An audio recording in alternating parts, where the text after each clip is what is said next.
What's up, guys? Connor Ferguson here with Eric Bridger for another episode of the Always Race Day Dirt podcast.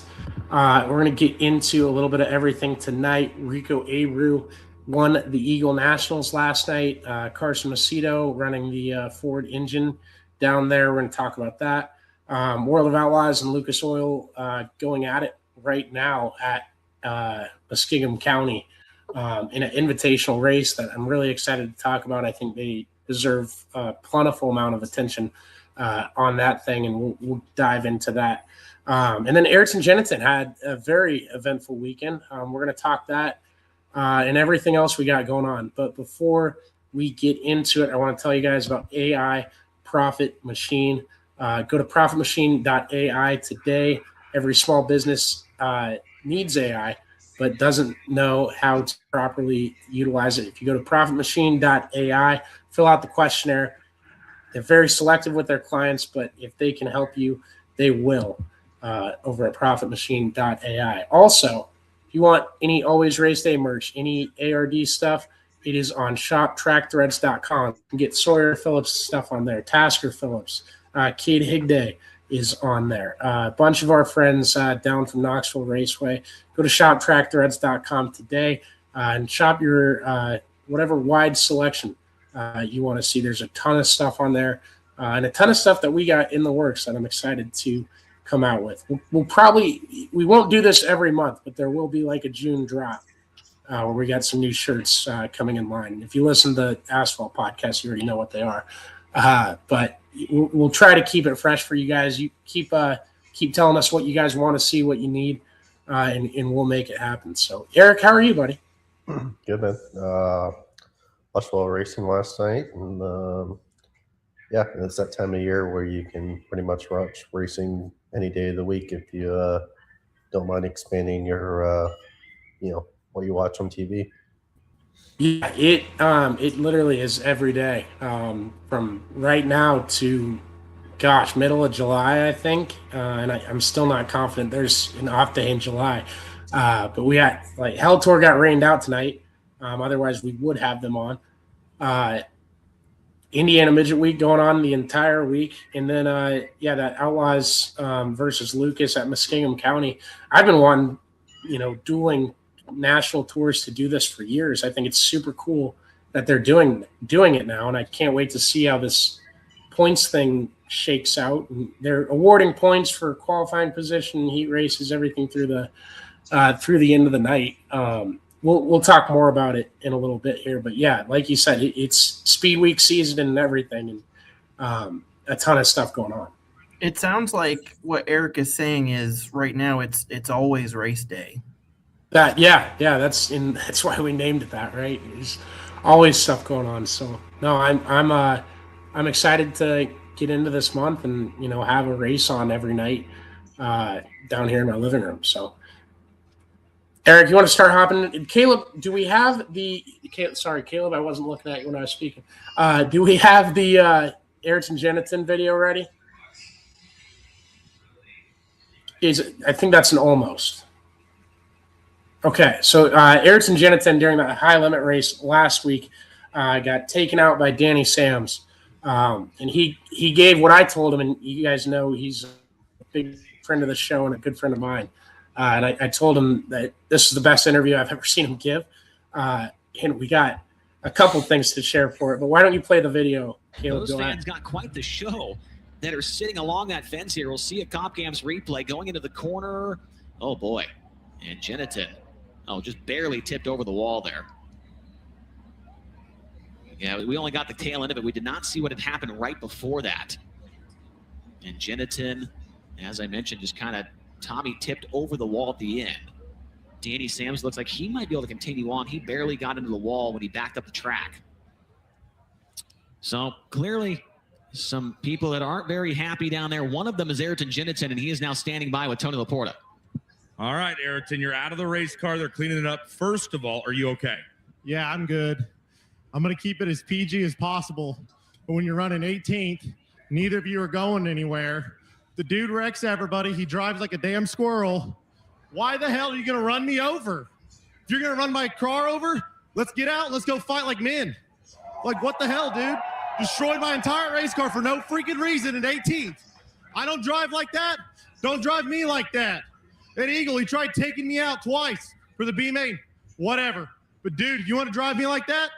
I'll drive you like that, but I ain't driving like that because I'll take care of my stuff outside the freaking racetrack like a man. We're glad you're okay. I got to thank my sponsors, Burning Brand Hot Sauce, Wet Steps, Tipton Gravel, Stewart House, Cooper's Garage Beers. Everyone's helped us. We had a good car. I messed up the setup tonight. Honestly, just trying to survive. I don't know what the hell he was doing. He about ran over Brooke Tatnell, about ran over Chris Strom. He clearly ran me over, but hey, whatever. I'll see him after the races. Glad you're okay. Ayrton Gennetten does a little bit of housekeeping there at the end. Chase makes sure to work the sponsors in after voicing his displeasure with Danny Sams III. No. They cut it off in that video too, but right after that, Ayrton's kind of had enough, and he goes and I don't know if the fan offered him I haven't gotten clarification on this, if the fan offered him the beer first or if he was like, screw it, throw me one. And he attempted to catch a Busch Light. We're gonna do a video next time he's at Knoxville, making sure he remembers how to catch, because it was a poor attempt at catching a beer. Did you see this live, Eric? I did. Yeah, it was a very poor attempt of catching the beer. But no, it's good to see drivers, show their emotions sometimes. I think it was well stated, nothing too egregious or anything like that. And yeah, it's one of those sound bit moments that gets captured, and Tony Laporta did a good job letting them speak. Yeah, I'm with you, especially on Tony. I love him, think the world of him. And the good thing is with post-video review and Photoshop, you can actually make it look like you're really good at catching beers. Ayrton's put these onto his website. Someone called it the shirt of the year in our mentions. So those are available at ag3racing.com if you want one of those. I thought that was hilarious the second I saw the design. Eric asked me how many I've bought so far. Right. We got to cool down the spending. We're going to get there. So not yet, but yeah, I will buy one of those at some point. Kyle Larson was on a tear last week. Let's talk about that first, and then we'll get to Eagle Nationals last night. But man, it feels like he's hit something with Paul Silva here. Paul's been fast with either him or Brad in the car, and I know he prepares him differently, but really good stuff from what he was able to do over the past week. Yeah, it's he definitely went on a tear. I think starting with Davenport and all that too. I mean, he just got kind of his comfort zone, and when Kyle gets in his comfort zone, it's hard to beat. The last couple races or so, he's also gotten some pretty good favorable draws, I feel like, as well too, even with the dash draw. So I mean, it's if you're putting the 57 in the front two rows, it's hard to beat him, and especially if he's on the front row as well too. Yeah, I'm absolutely with you. We'll talk. Let's talk Eagle Nationals from last night. $55,000 to win, and Rico Abreu takes home the victory. And before I talk about the big crux of that conversation, he's really finding his stride with TSR. I think Aaron Reitzel would have been up there had his wheel not fallen off. Do you think this championship, and it's Gio Celsi's in the mix there, he's been points racing really well lately. He had a rough night at Eagle. I think he was 20-something.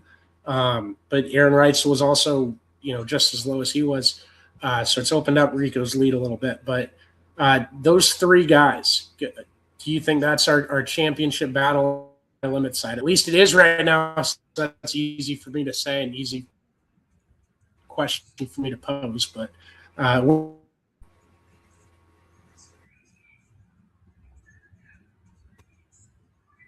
think I lost you for a second. I don't know if I'm back or not.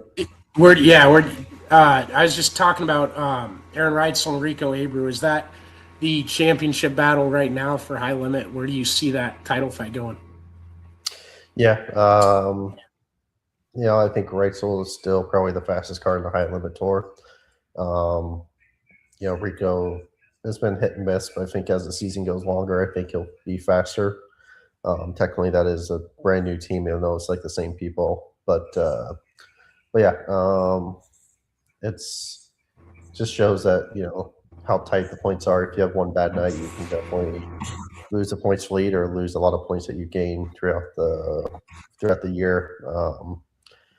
But I wouldn't say it's a two-man show right now, but after this month, if it's him and Bright Soul, it's going to be probably a two-man show just because there's not that much racing after July or so. Yeah, and we'll get into the months of money here, and before you guys know it, Knoxville Nationals are going to be on our doorstep. So I'm excited to get down that far. I did want to point this out from that race yesterday. So Rico won, carrying the high limit banner. A lot of World of Outlaws guys went down there and used one of their 4 freebies on this race. David Gravel finished second, Garrett Williamson third, Sheldon Hodenshield fourth, Buddy Kofoid fifth, Spencer Basin sixth, Carson Macedo in eighth. So surrounded by Outlaws in the top 10. The rest of the top 10 was seventh was Corey Day. I guess you could count him as a high limit guy, but not really a full timer. Ryan Timms was 9th, and then Kyle Larson was 10th. Casey Kane was 11th. And so, not full-time high limit guys. Next highest high limit full-time finisher was Brent Marks in 12th. And then Justin Peck, Jason Pursley, Tanner Thorson rounded out the top 15. But what a performance from the Outlaws. What do you make of that? Do you think the Outlaws just have that good of racers? Was this just, any given night, things can change? Where do you kind of slide in on this one, Eric? I feel like it's hard to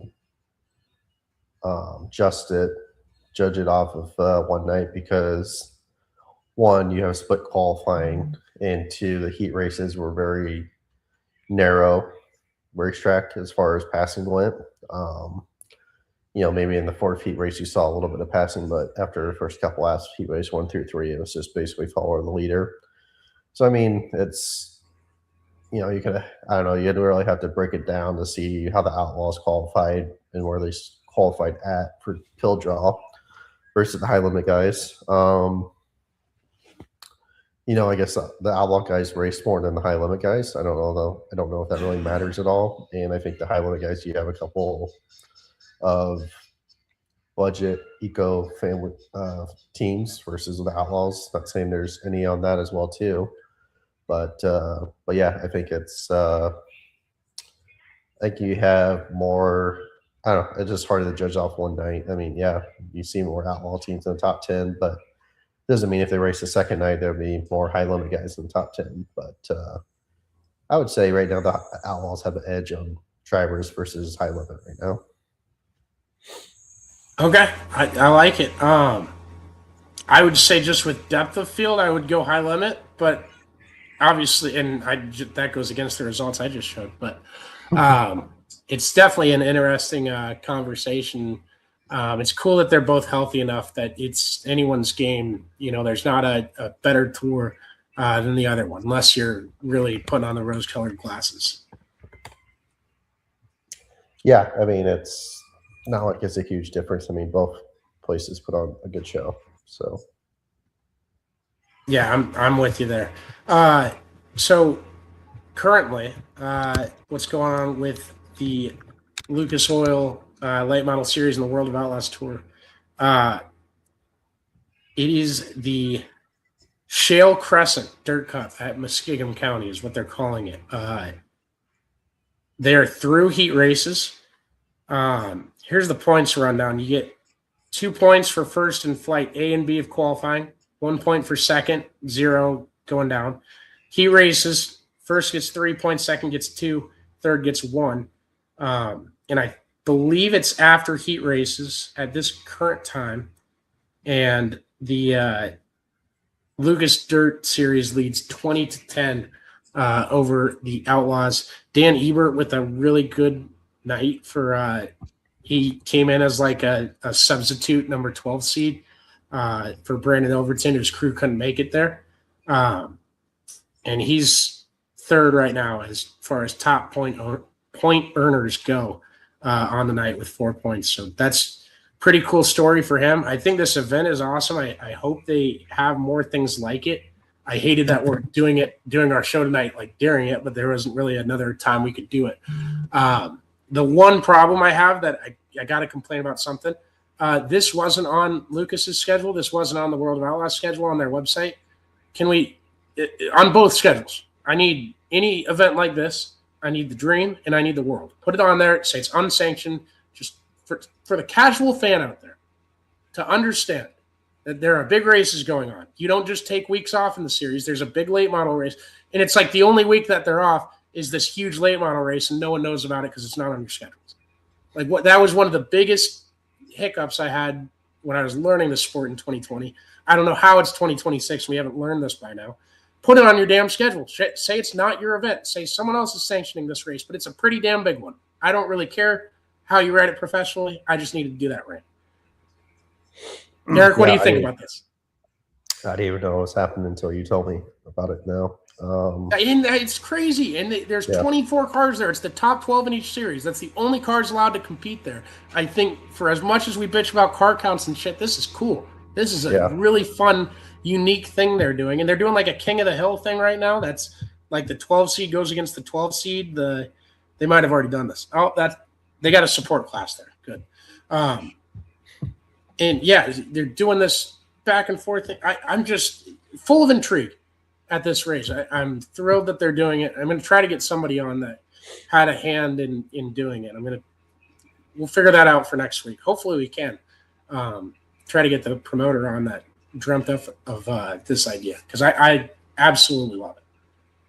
Yeah, I think it's a good thing. It's something that definitely needs to be promoted per se.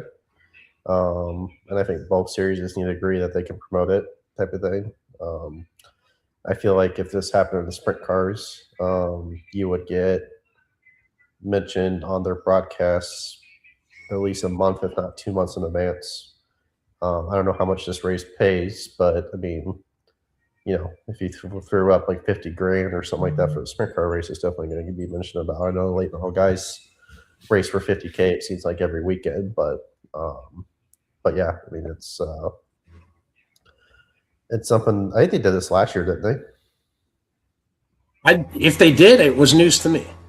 I got in the car crash last year and my brain wasn't really working, so I could have just forgot it. But yeah, I think they did this last year. I think I heard Dirt Tracker talking about it, but I could be wrong. But either way, I think it's something that, I mean, if this is the second year doing it, I haven't seen anything about it. I mean, I'm not a diehard late model guy, but I mean, I'll still watch them if it's something intriguing. So, and the funny thing is, on the late model side, as far as like coverage go, and we probably should have had a post about it at the start of this week. That's on me. Handout. I got to get better at doing stuff like that that we used to do back in the day that got us popular. But I hadn't seen anything about it till today.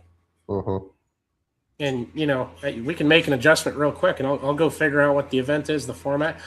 Shout out to Nathan Kirby. He says they're halfway through King of the Hill. I just pulled up the screen on my phone. I try not to do that because I send Eric these detailed rundowns about once a month, and then I try to stick to the actual rundown for the few times a month that he actually gets to see one. Because sometimes I won't send it, and I'll just leave it up to him to come up with whatever. But I got the stream on my phone now. I'm going to try not to just look down at it and pay attention. Don't turn us off, but if you got a second screen, go to Flow, and you can turn this race on. And Brian Shirley against Ethan Dotson right now. So this is the 7 seats. Yeah, so about halfway through. Thanks, Nathan. Appreciate you letting me know, because I was just looking at my race pass. I also got the Knicks game on it. Man, they're getting their butt kicked. Anyways, if they did something like this in sprint cars, you'd want it at a track to where you're kind of – what would you want? Eric, I'm going to put you in the seat. You can run the Outlaws or High Limit. And if you want me to pick the other side, we can have a debate on what track you would put this at. Well, I would use this time of the year as an example. I think it has to be a track somewhere in the Midwest, because you have both High Limit in town. You both have Outlaws in town. I think a racetrack that could host it that there's not too many races on is probably Dubuque. The Outlaws have been there before. I love that you brought up Dubuque because that was Yep. what I was going to bring up. If I can't pick Knoxville, I would go to Dubuque. I love that track. 34 Raceway seems like a good spot. We'll see what the high limit show at Harlan tomorrow looks like if it does happen. Hopefully it does. It's supposed to rain tomorrow morning, so we'll see. But yeah, I don't think you have it in Knoxville because there's too many guys that have world laps there. I think you pick a place that you go to. It'd also be tough to do an invite race at Knoxville. Yeah. Like, what is all the other sprint car teams that show up just expected to race in a different class? Like, I don't think that would fly too good with anyone at the track or the fans. So I think the problem we're going to run into is broadcasting rates, though. But unless you tell them bring both your broadcasting trucks, bring Dirt Vision, bring Flow, what people pick. I would honestly be fine with that too. Yeah. And I don't know if that would. I mean, one side of that isn't going to like it. I'm not trying to point a finger at either specific side, but there's viewers that you could get that you otherwise aren't getting. You'd almost have to make it a multi-year deal and be like, this year Flow, next year Dirt Vision. And, I don't know. Yeah, unless you split there's no way to split the revenue 50-50. Maybe there is, but I don't think it's possible. But yeah. Thank you. Like the 12 swap tail drivers and points, and then you, I don't know. Yeah, I think it's got to be something like that. I mean, if you're going to do it for Keen's Royal weekend or something like that as a special race, you could do it there too. I'd somewhere in Ohio. Yeah.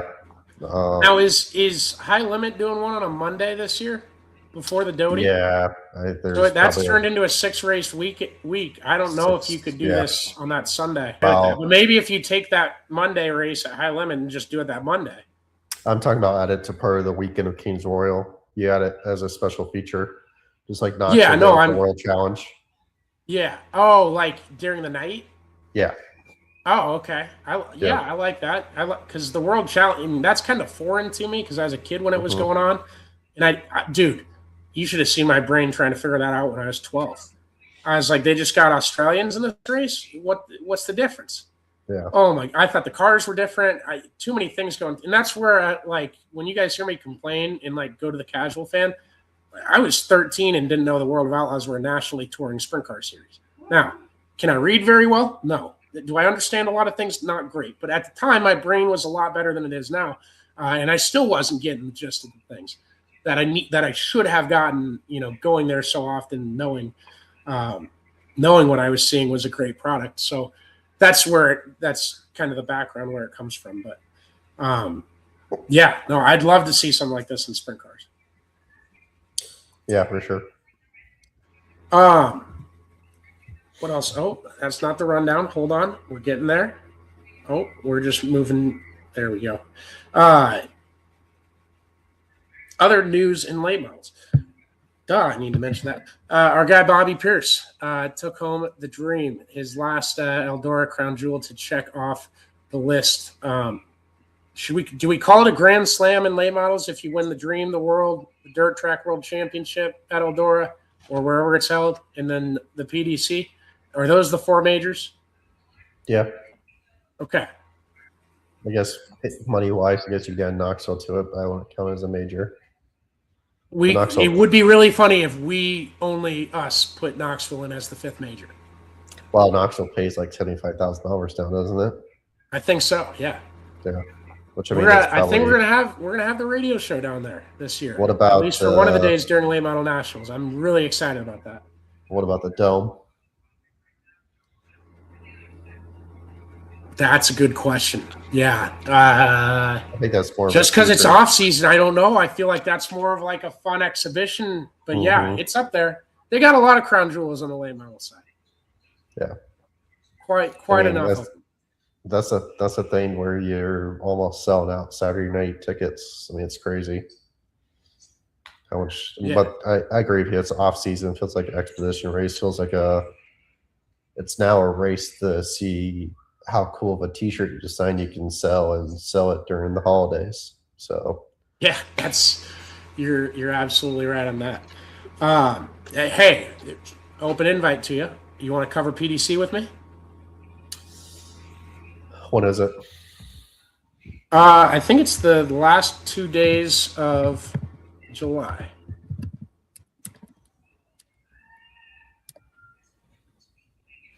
July 24th and 25th. I was wrong.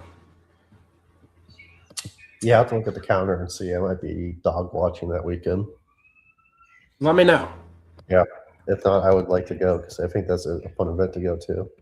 Yeah, I think we'd only go down for the 2 days because I think that there's a middle day of no racing, but I'm taking a lot of radio show time off for the Knoxville Nationals. I hope you guys understand. So I'm not at Harlan tomorrow because we don't got 2 guys at the radio station. It's just Lucas tomorrow. So I won't be at the High Limit show, but I will see everybody at Knoxville this weekend. So I said at the start of the year it wouldn't conflict too much with radio. They give me a lot of days off that anytime I ask. They very rarely say no. I didn't even ask for this one because Sean's gone. But we'll get back to it. And yeah, I'm excited to at least get down to PDC because that's been on my bucket list for years. So remind me to put our stuff in. We need to get that done and get it ironed out for the summer so it's all taken. But you're also hopefully you're also close by to a basketball program that makes the Final Four too, so we can stop by and have you take a look. Hey, let me try to work my connections and get a tour. Is that all right? we can invite Sheppy if you want. Your other Illini fan. Yeah, that doesn't even watch it. Yeah, we'll do our. But Eric wanted me to ask Shepard about Illini basketball, and when we got the interview, he's like, "All right, yeah, I turn it on sometimes." And Eric was so excited to hear. He had reminded me like 2 or 3 times through the week, like, make sure you talk to Bishop. And Shepard he squashed his dreams. He's like, "No, don't know what you're talking." So much. You guys got the cute European though. He's back, right? Yeah. So much for making their T-shirt designs with the Chief on it, and just trying to take the money away from the Illinois fans. Why don't we get some Bridger T-shirts? Yeah, I'm good on that. We can put you up there like the dealer from Deal or No Deal. Yeah. In the corner, and we'll have a sprint car ripping on the track, and it's just Eric giving his thoughts. I kind of like that. I'm going to send this clip to Levitt. We'll see what he comes up with. Last thing in late model, Shannon Babb won the Hell Tour opener on Tuesday night. They have rained out tonight. They've rescheduled a race. They now race 31 times in 31 races. Eric, what kind of a madman actually takes this tour? It's always been interesting. I know it's lost some of its lust, I guess you want to say. But as a race car driver, I think that'd be a dream to race every day in the month, even though I don't think it will happen because you'll probably have a rain out or two. But I'm sure by halfway through, come the 15th or 16th day, they're probably praying for a rain out so they can catch up on sleep, because that's a lot of. I have to imagine that their work schedule has to be kind of like an overnight shift. They have to, you race, you go to the car wash, you drive to the next track, maintenance, and then you probably sleep during the day and then get up like around 1 or 2 and get ready for the next race. You have to do that, I would imagine. Yeah, and here's the fun thing. So 3 of the best World of Outlaws late model drivers right now: Tyler Erb, Nick Hoffman, Bobby Pierce. All of them raced Hell Tour. All of them won championships on the Hell Tour, whether it was in a late model or Nick Hoffman's perfect season in the modified, which is still, I don't care who you're racing, you're in a professional series that we cover, this is arbitrary, I get it, but we deem big enough to cover. If you're winning every race, like I've seen that like 3 times in my life. And one was an Australian guy on a dirt bike. So the Hell Tour makes these big names. Do you think there's a correlation with that month of literal hell and, building your team for future success? Possibly. I mean, it gives you a taste of what it's like racing on tour. Is it as extreme as it is with that? No, but you sometimes are racing 4 rather than 5 days a week type of thing. So I mean, it could be. I mean, it can be a stepping stone if you also kind of prepares you to see how prepared you are or not prepared you are. Yeah, and I will say with their commercials, they had those 3 guys on there to kind of highlight the Hell Tour, and they played it last night. And I'm like, I think there's something to it here a little bit, but you guys got awfully lucky with the drivers that have won the Hell Tour that are racing with you now. Yeah. Yeah, I mean, I remember Hoffman going a perfect whatever it was, 25 for 25 or 12 to 12 or whatever it was for modified stuff. It's you can win some money for sure. I mean, yeah, it wasn't for the late models, but still, I mean, it's a guy can win some cash.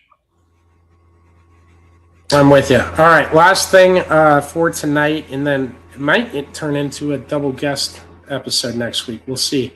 But Indiana Midget Week. Now, my Indiana friends and my people that know people down in Indiana and have been there for IndyCar and stuff like that, they all still think this is a huge deal. I don't think it's a small deal by any means. Has Indiana Midget Week lost some of its luster? Yes. Or is it just because I came into it, the first Indiana Midget Week I covered was Kyle Larson's? It's lost some of it because you either had Larson coming back from NASCAR and racing it, and so was Bell, or growing when Bell and Larson were racing midgets, it was must see, watch TV. But you also had Tanner Thorson, you also had Rico, you also had Brady Bacon, you had Brian Clausen, you had Justin Grant, probably. I mean, Logan CV. Yeah, I'm getting too new with that, but yeah. You're having 10 or 12 guys that were must-see TV. Now you have, I mean, I'm not trying to throw anybody underneath the bus or say it's not as good, but you only have, now it seems like you just have like, I don't know, a bunch of kids and a couple of adults that race. Yeah. Do you want the top 3 or the top 10 in the point standings through 3 races? Sure. That's also stupid. I think USAC needs to get the midgets on the track more than twice before Indiana Midget Week starts. Here's the top 10 in full series points. Then we'll get to Hayden Reinbold. He won the Midget Week opener last night. I do want to give that kid a shout out. He deserved one. KTJ has 220. Second is Jacob Boxell. Third is Jacob Denny. Fourth is Zach Weigall. Fifth is Justin Grant. Sixth is Hayden Reinbold. Seventh, Cale Drake. Eighth, Gavin Miller. 9, Gunnar Setzer. And then 10th is Brecken Reese. So a lot of kids there. A lot of the youth movement. KTJ and Justin Grant really the 2 big. Jacob Denny's probably there too as far as USAC names that have been there the last few years. Hayden Reinbold and Gavin Miller both on the younger side, but have been popular names to USAC. But still, that's half the field that's just young kids that are racing. Half the top 10. Yeah, it's crazy that this schedule, I didn't realize that they did not race in the month of May, especially with Indianapolis going on. Yeah, you would think there'd be something over there, grow an exhibition race. I don't know. Power I still race a lot. I know they're racing this weekend. That's where Ayrton Jensen's at. Not on the midget side, though. Well, on the midget side, I was looking. Yeah, I mean, even on the midget side for Power it's not that much either. It's just, that's the other thing, too. It just seems like there's a lot less races with these midgets, and I get it. I mean, and then it just heats up when the off season comes, And if that's what you got to do, that's what you got to do. But goddamn, I mean, can we get something after Chili Bowl? Can we get something in February? Can we race in March anywhere? Can we race in May around Indiana? So, but no, Hayden Reinbold has been a young kid, kind of trying to find his footing in USAC for years now, and to see him win a Midget Week race is huge. Big shout outs to that kid. He's really turned into a really formidable racer, and he beat Logan Seavey to do it last night. That's the, kind of jump off the page news there with how good Seavey's been. KTJ was third, I believe, if the points are like the podium was, and I think they were. I'm trying to remember it in the back of my head, and I can't. I just have the points in front of me. But Cannon McIntosh was racing last night. Cale Drake, Carter Sarf, Brecken Reese got 5th. Zach Weigel got 4th. Boxell was 6th. and then Kildrake, McIntosh, Sarf, and Jacob Denny. So I think their feature's about to push off in a little bit here. But yeah, have you been watching Hayden Reinbold over the last few years? Do you have any thoughts on him? Yeah. Somebody used to tear up a lot of stuff, and I think he's finally found his footing. I love stories like that, and I need to get to Gage Polker back and talk with him sometime in the near future here.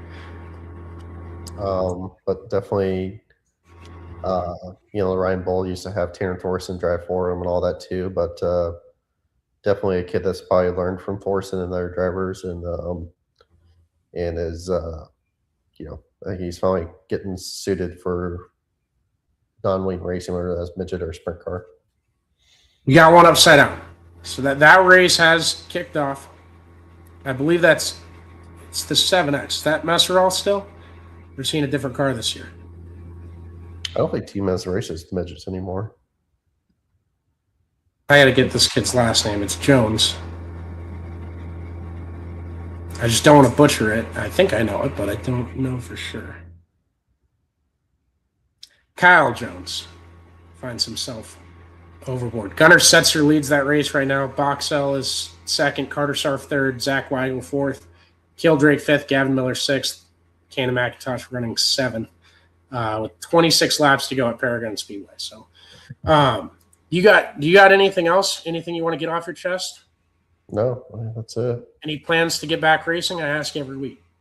I'll probably be at Harlan tomorrow as long as it doesn't rain. So, and then I'll probably be at Knoxville for one of the shows this weekend. So, Mike asks, how many cars will Knoxville have this weekend? I would anticipate every high limit, every World of Outlaws driver, especially being so close with Eagle.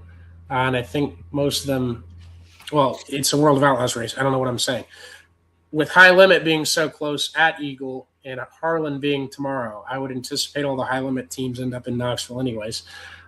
So what are you looking at there? Like probably 48 to 52? I would say anywhere from 45 to 50 cars.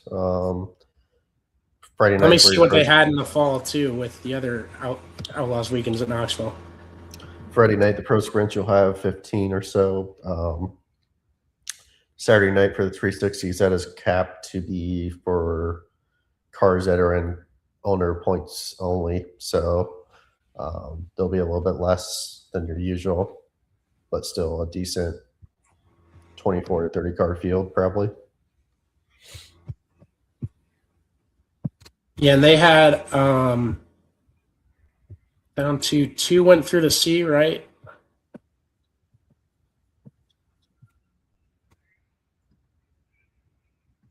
God, I hate the format of this stuff that they start. It's probably at the bottom of the recap. Anyways, 45 to 50 cars this weekend. Takes two to make a great race. That's what we like to say here. But should be a super fun weekend. We'll be down there both nights and can't wait to see everybody. Got some good videos planned. And if you want an Always Race Day shirt, shop trackthreads.com. Go there. Support us today. It really helps a lot and helps out a local guy at Knoxville and Ryan Levitt. And we really appreciate it. And Eric, you got anything else? Are we good? All good. Awesome. I'll stop rambling then. I'm going to go watch Midget Week. I'm going to go watch this Lucas Oil Outlaws thing. We'll see. If the Knicks game isn't doing anything and I'm up for it, I might go live on just Twitter or something like that.